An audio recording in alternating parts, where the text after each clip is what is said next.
Halo teman-teman dan NER, pada kesempatan ini saya akan menjelaskan tentang latihan 1 Data Definition Language. Namun sebelum itu, izinkan saya memperkenalkan diri. Nama saya Alberi Kurnia Triatmojo dari kelompok 4 Praktikum Basis Data kelas A. Nah, pada saat ini saya akan menjelaskan tentang latihan 1. Yang pertama, dari latihan 1 itu kita membuat database dengan nama tutorial DB. Yang kedua, menggunakan database tutorial DB dengan menggunakan use. Yang ketiga, membuat sebuah table dengan nama tutorial TBL. Kolom pertama yaitu ID tutorial dengan menggunakan tipe data INT.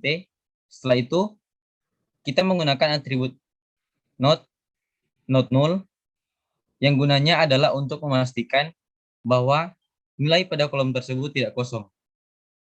Kemudian, kita membuat kolom kedua dengan nama tutorial dengan tipe data teks.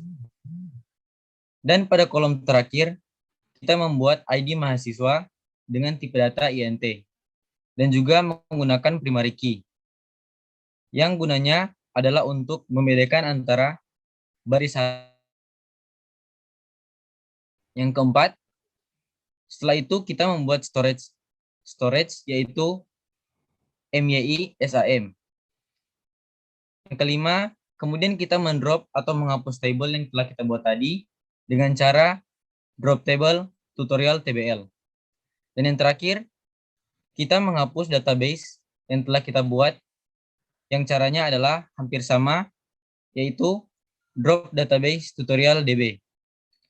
Dan untuk hasil run-nya dapat kita lihat sebagai berikut.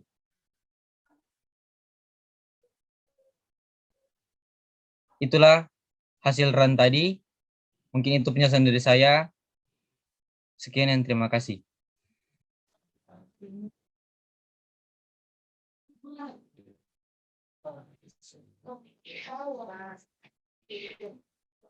Oke, pada saat ini saya akan melanjutkan presentasi. Yang kedua adalah latihan 2. Tapi sebelumnya perkenalkan, nama saya Ruben Manado Pua dari kelompok 4A. Di latihan 2 ini kita diminta untuk membuat database dengan nama teknik. Kita menggunakan create database teknik. Yang kedua menggunakan database teknik dengan menggunakan use teknik. Setelah itu kita membuat kolom-kolom dari tabel tersebut, yaitu yang pertama NIM dengan tipe data integer. Jangan lupa kita letakkan not null supaya memastikan bahwa kolom NIM tidak kosong. Dan juga primary key untuk membedakan dengan yang lain. Setelah itu kita membuat kolom nama mahasiswa dengan tipe data text dan menggunakan not null. Kemudian kita membuat kolom ID prodi dengan tipe data small in. Selanjutnya jenis kelamin tipenya varchar dengan ukuran 25. Tahun masuk dengan tipe year. Kemudian umur dengan tipe data integer. Setelah itu kita menggunakan storage InnoDB. Selanjutnya kita mengecek struktur data dari tabel dengan menggunakan dash mahasiswa. Setelah itu kita menambahkan kolom asal dengan tipe varchar dengan ukuran 20. Kemudian kita menghapus atau mendrop kolom umur. Setelah itu kita memodifikasi tipe data dari variabel nama siswa varchar dengan ukuran 20. Setelah itu mengubah atau menggunakan change variabel tahun masuk menjadi angkatan. Kemudian kita merubah storage yang menggunakan InnoDB. Setelah itu kita menampilkan status tabel dari mahasiswa.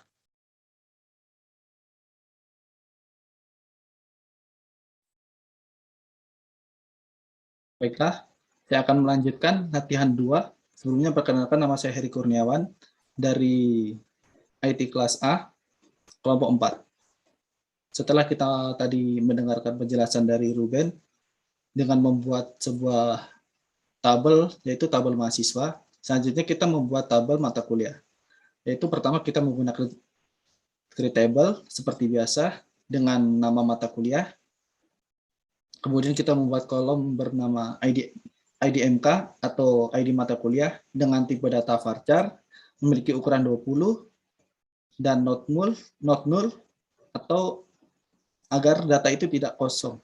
Kolom itu tidak kosong, kemudian kita menggunakan primary key untuk membedakan setiap kolom itu dengan yang lainnya. Dan berikutnya kita membuat sebuah kolom yaitu nama mata kuliah dengan tipe data varchar memiliki ukuran 20 dan juga not null. Selanjutnya kita membuat sebuah kolom yaitu dosen dengan tipe data varchar dan juga menggunakan not null. Kemudian ada hari yang menggunakan tipe data varchar dengan ukuran 20. Kemudian jam mulai dengan tipe data time, jam selesai sama yaitu menggunakan time, semester menggunakan semalin, SKS menggunakan semalin, dan selanjutnya kita membuat storage yaitu dengan nama InnoDB. Nah, setelah kita membuat tabel mata kuliah, kita akan membuat tabel prodi, yaitu yang pertama kita membuatnya yaitu dengan create table. Kolom pertama diisi dengan ID prodi dengan tipe data semalin, not null, sama seperti penjelasan tadi, yaitu untuk supaya kolom tersebut tidak kosong, yaitu kemudian kita memasukkan primary key agar membedakan ID prodi dengan kolom nama prodi dan akreditas. Setelah itu kita membuat kolom kedua yaitu nama prodi dengan tipe data varchar dengan ukuran 40. Kemudian menambahkan not null. Setelah itu kita membuat kolom yaitu akreditas dengan variabel varchar yang memiliki ukuran 1.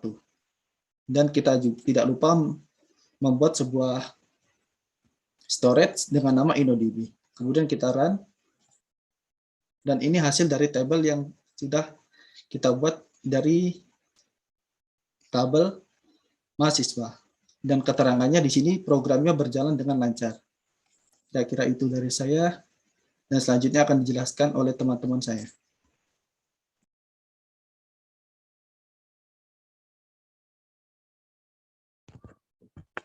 Baik, bagian selanjutnya saya akan membacakan bagian dari tugas. Tapi sebelum itu perkenalkan, nama saya Romario Miltiades Pukul dari kelompok 4.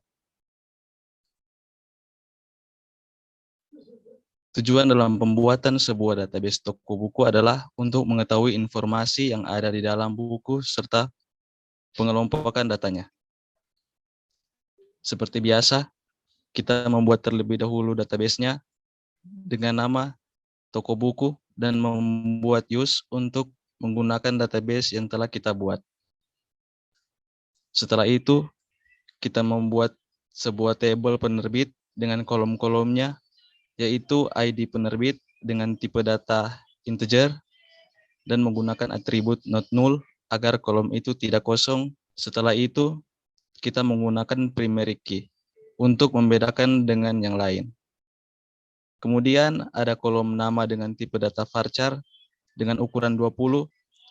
Setelah itu kita membuat storage-nya yaitu InnoDB. Kemudian kita membuat tabel pelanggan, caranya masih sama, hanya saja tipe data dan kolomnya berbeda. Kolomnya antara lain ID pelanggan, nama alamat, dan umur. Kemudian kita menggunakan storage InnoDB. Sekian dari saya, selanjutnya akan dilanjutkan oleh teman kami.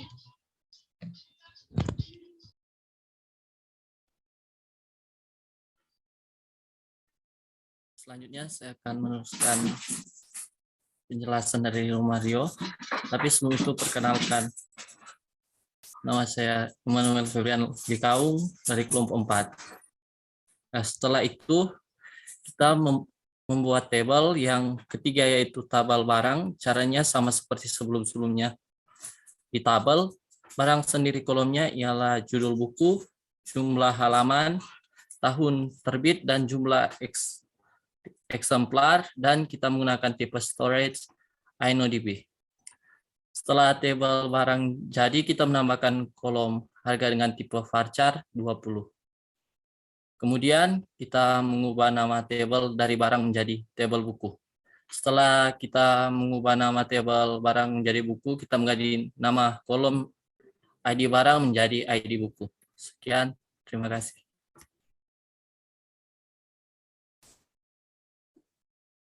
Itulah presentasi dari kami kelompok 4, bahwa kita akan lihat kembali bahwa bagaimana proses runningnya dari semua query yang kita buat.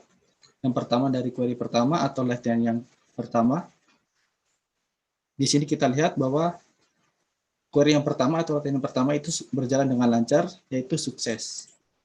Kemudian kita lanjut ke query kedua. Kita run. Dan ini adalah tabel dari mahasiswa. Dan di sini pesannya sukses. Dapat terlihat di sini. Kemudian kita lanjut ke query 3. Kita run. Dan ini tampaknya juga berhasil dari query ketiga. Dan berikut adalah history dari semua query yang telah kita buat dan kita running. Ini hasilnya. Itulah presentasi dari kelompok kami. Kurang lebihnya kami mohon maaf dan terima kasih.